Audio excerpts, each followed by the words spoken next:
যে বর্তমান যে সরকারটি যাত্রা শুরু করেছে, এই সরকারটি এই বন্দনার রাজনীতি থেকে শুরু করে বেরিয়ে এসেছে এবং এই ধরনের আরও যে সমস্ত অনেকগুলি প্রথা ছিল আমাদের সমাজে, রাজনৈতিক প্রথা বলি, সাংস্কৃতিক প্রথা বলি, নানা রকম বিষয় ছিল যেগুলো আমাদের উপরে চাপিয়ে দেওয়া হয়েছিল, আমরা সেখান থেকে বেরিয়ে এসেছি।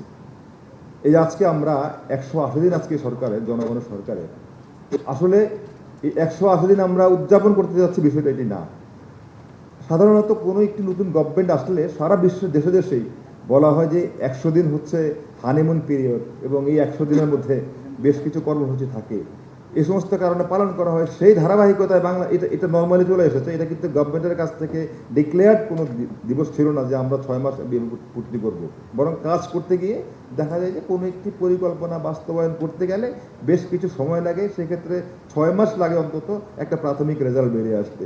সেদিক থেকে আজকে হয়তো 180 দিন আমরা নির্ধারণ করেছি। এই গেল একটা দিক। আরেকটা হচ্ছে জনগণের সরকার, জনগণের কাছে দায়বদ্ধ সরকার। জনগণকে জানানোর অধিকার আছে, আমাদের জানাতে হবে। জনগণের জানার অধিকার আছে, সেখান থেকে আজকে আসলে আমরা 180 দিন করেছি।